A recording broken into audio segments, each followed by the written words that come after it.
What's up, YouTubers? I haven't done that kind of intro in a while. I'm pretty excited. We are in the last phase of the Bullitt build. 7 months it's been down. Not because it takes 7 months to do it, but I've been taking my time collecting parts, doing research, and it's been winter time, and weeks have gone by and I haven't done anything on it. So I've been doing some prep the last couple weeks, and those of you who know and follow the story know that I've been going back and forth on the cams for the time the car has been down. I've always wanted a cam car. In my lifetime, I've never had a cam car. It just never worked out. You know, never had the motor apart, or the timing was right. And with the 4.6 liter, when you go in to do the springs and seals and update a little bit on the top half, you have to take the cams out. So that was my big issue, is if the cams are out, why don't I put new ones in? Now the lower half is still original. Compression is good, but I was having a little bit of oil issue. You guys know that, so that's why I was changing the seals. Well, when I went in there, I found a down tensioner. I had a little bit of tapping on cold start for it lasted about 3-4 minutes. It wasn't like extremely loud, just a slight tap. And when I got into the motor, I realized that the passenger side cam tensioner for the timing chain was down. It was losing pressure, and that's where that was coming from. And then once the car would warm up and it would build up enough pressure, the oil thinned down a little bit, it was giving it enough tension so it wasn't tapping. Luckily, I got in there in time. There was no broken guides, nothing was damaged, no parts in the oil pan, everything looked good. So you guys know I changed a bunch of parts, but what this video is going to be is moving ahead now, because I am going to be reassembling the Bullitt within, my goal is April 1st to have it all together and running. So we made a big purchase that I was going round and round and round and round for months. My original thing was maybe I'll put cams in it, maybe I won't put cams in it, and then I was going to go with the stock PI cams that are in good shape. I was going to put these back in. It'd be a lot simpler just to pop them in there, put everything back together, be up and running. But it kept eating at me. I'm not racing the car. I'm not drag racing the car. I'm 45 years old. I cruise the car. I go to shows and stuff, put my foot in it every once in a while. So to be honest, if I could get the cool cam lope, you know, the chop, and not really have much improvement, if I gained 5 horsepower, if it ran as good as it did before, I'd be happy. I just don't want it to run worse, but I want that idle. So what I ended up doing was a lot of research on cams, and I ended up going with Modular head shop, stage 2, naturally aspirated PI cams. And here's the cards right here. And this is all cool to me. It's all new. You can see the new cam, how beautiful it looks, the machine process. And you notice that they come in comp cam boxes. And that's because Modular head shop used to deal with Bullitt cams, and they used to do all their custom grinds. And they were having issues with lead times, and customers were getting aggravated. And I was reading, you know, reviews, guys waiting for months for their cams and everything, and they ended up switching over to comp to cut down the lead times. So comp does all their custom grinds. Modular head shop gives them the spec, comp cuts the cams. So I called there, or I emailed a while back and talked to Jordan. It's actually Excessive Motorsports is the company, and then Modular head shop is like a division of them. He bought them out. And this guy, Nick McKinney, I guess is the cam expert as far as degreeing and so forth. He's been doing this for many years. I emailed Jordan. He got back to me right away, answered my questions. I told him, if and when I decide to buy the cams, I'm going to call you on the phone, because I didn't like the idea of sending my money to some internet company that I have, and you know, I know no one that's bought personally from them. I don't know them. I called, left a message. He called me back. And when he called me back, I asked him some questions. I said, listen, Jordan, I said, I'm very concerned. You know, I don't have an endless budget of money, a big bushel basket full of cash that I could just throw around. If that was the case, I probably would have bought a brand new short or a long block engine, you know, rated for 600 horsepower for Modular head shop or MMR. I don't have an endless money tree. So one of the things was I wanted to do the work myself, to learn and educate myself and have the pride in doing the job. Number 2 is I can save a substantial amount of money by doing it myself. And I don't mind springing for the cams as long as I'm not going to have issues. A big thing with the 4.6 engine is piston to valve clearance. Everybody talks about it. And it's an interference engine, meaning that when the piston comes up, if the valve is down too far, or you have too big of a cam, or the valve event is happening and the time of the duration of the cam not at the proper time, you can smash the piston into the valve and bend the valve, damage, blow the engine up, whatever. So that's why it's really critical on the cam profiles. Now, I updated my valve springs to Ford OEM valve springs. I got them from MMR. They are original Ford springs. The old ones were fine, but I wanted to update them. And this cam is a 5, here's the cam card, and it shows. It's a 224 intake duration, 226 exhaust duration, 111.5 degrees lobe separation, and it is a 556 lift intake side, and exhaust is 535. So 550, you can run the standard Ford spring no problem, and they say to stay under 6,400 RPM to be safe. Well, I'm 6 thousandths over, but I don't plan on ever shifting over 6 grand. That would be max, and I'm not beating on the car and everything else. So I'm totally fine. So my experience with Modular Head Shop thus far, I order the cams the next day. He first told me it would be 2 weeks lead time. I go, okay, that's fine, no problem. I order the cams. I paid for the degree service, which comes with, you'll notice the new cam gears, new bolts, torqued on there to spec.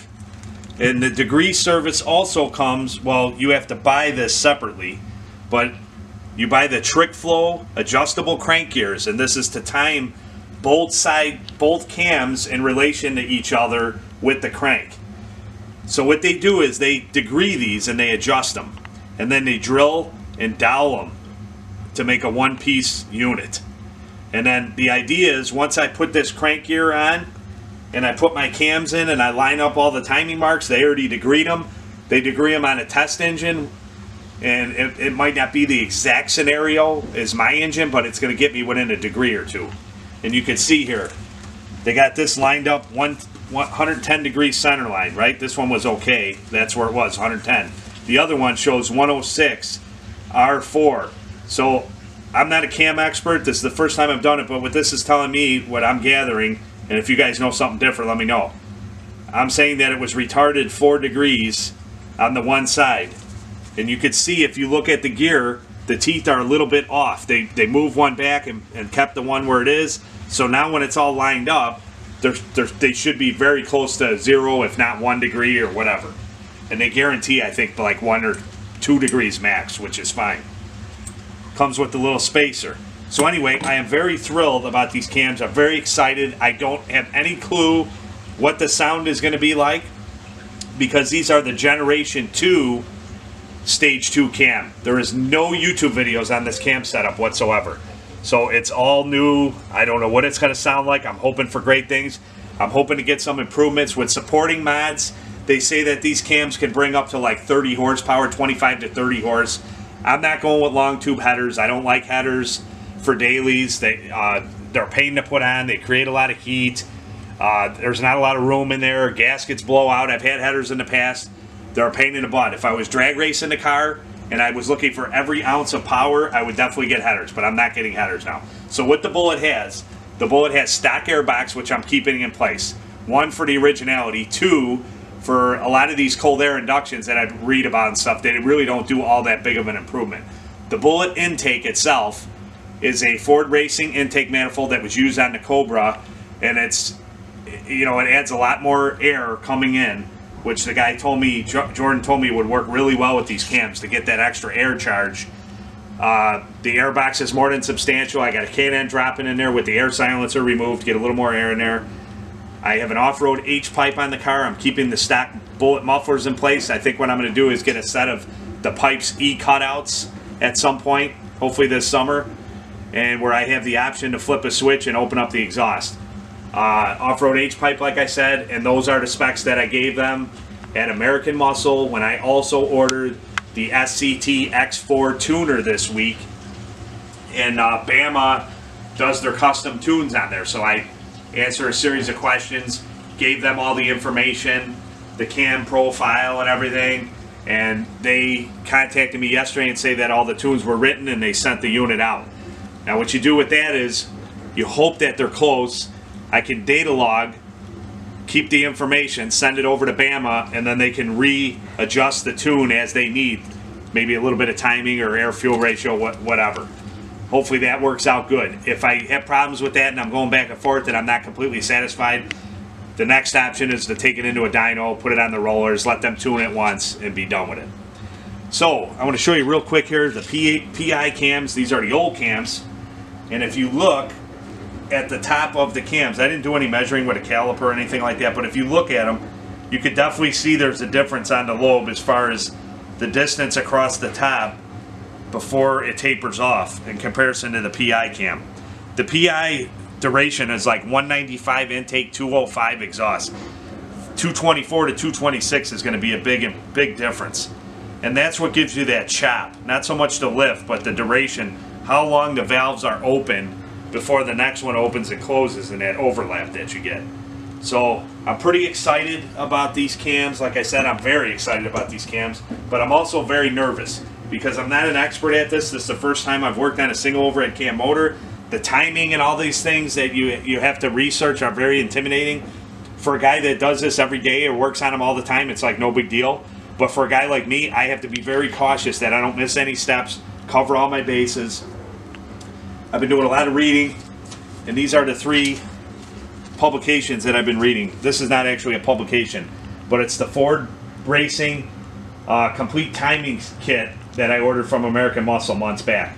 Give you a thorough step-by-step how to change every part, how to line everything up, where the bolts go. All the bolts are brand new. They give you all the torque specs.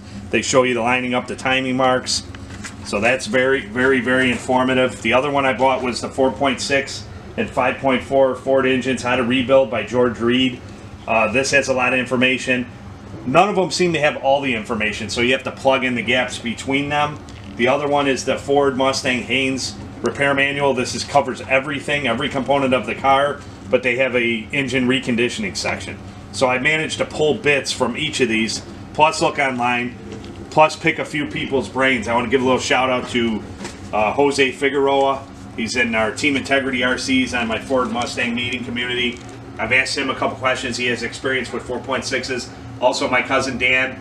I've done a few texts back and forth with him, talked to him a couple times about a couple questions I had when I was a little nervous about stuff and wasn't sure. And he assured me that, yeah, that's fine, that's fine. You know, sometimes I have a tendency to overthink and overanalyze things, get a little panicky if I see something that I'm not really sure, because I want to make sure it's right when it's going back. And then the other guy is Brian.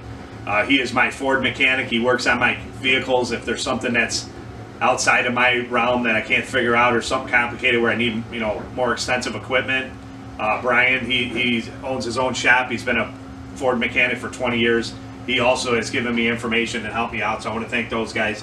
And then the numerous posts that you find online, YouTube, you know, videos I've watched. But the one thing that I do want to state is that these videos, you know, I joke around a little bit, but this is not so much of entertainment, joking, you know, goofing off. This is more of a serious topic for me, and I hope for people that may be attempting a project like this. It is very hard to get good information out there.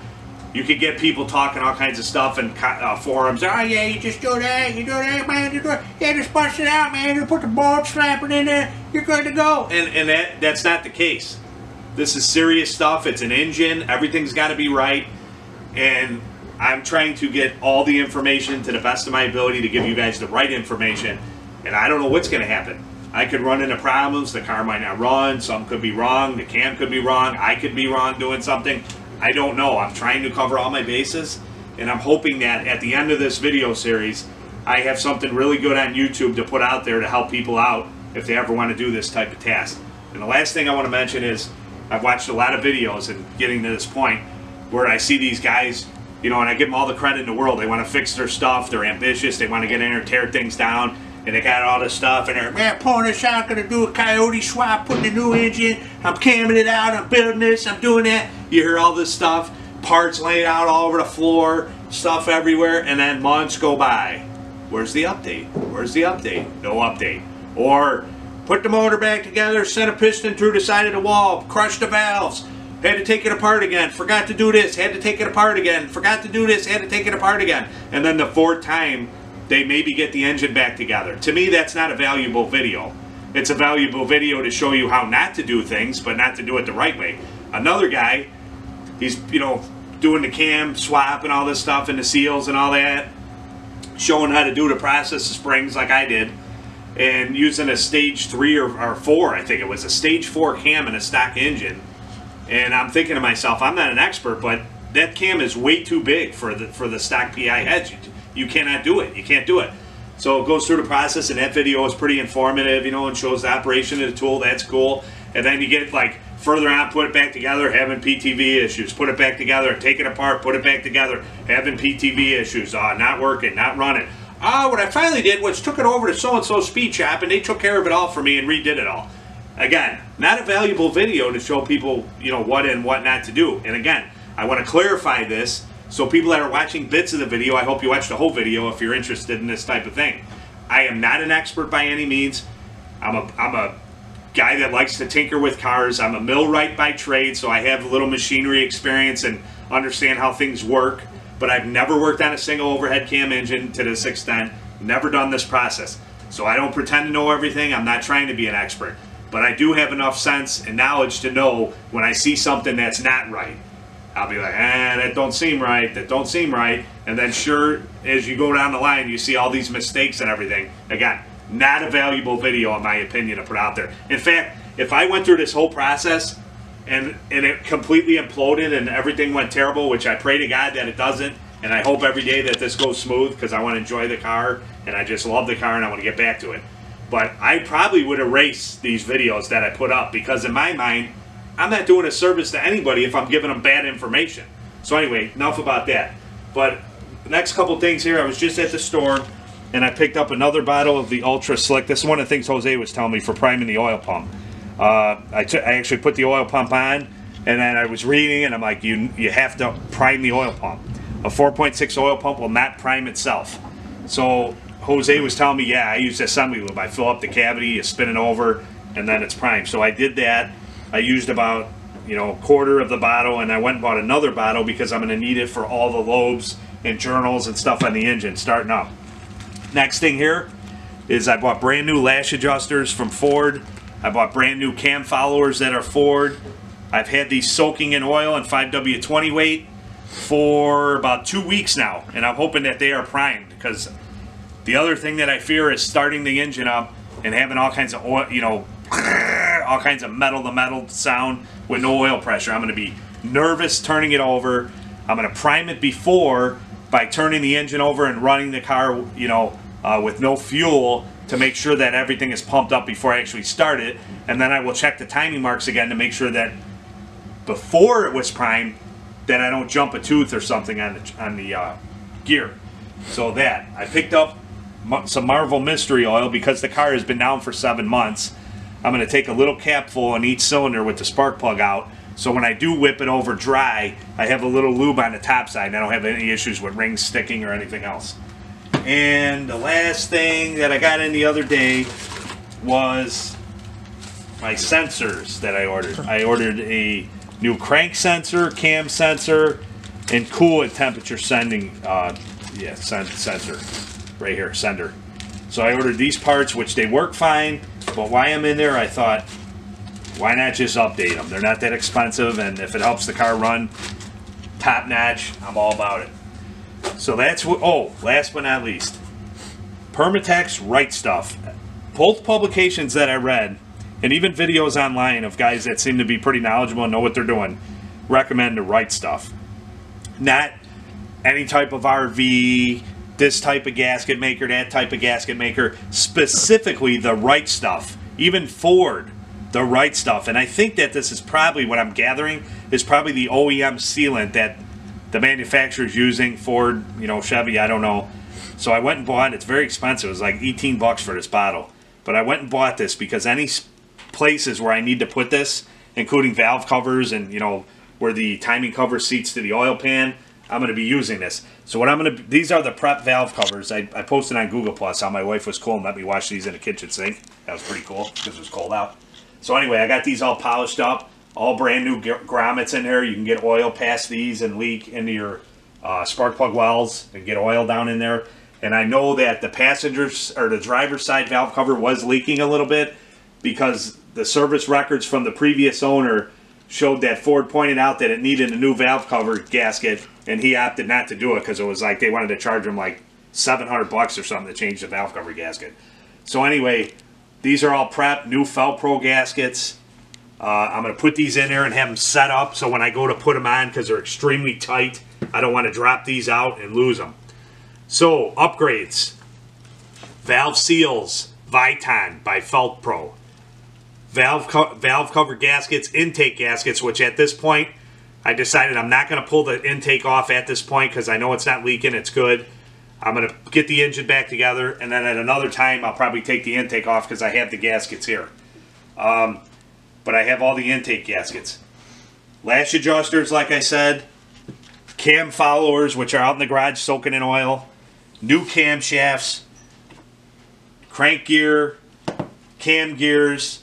New chains. New guides. New tensioners. New oil pump from Ford. New water pump. New thermostat. Going to be new hoses put on.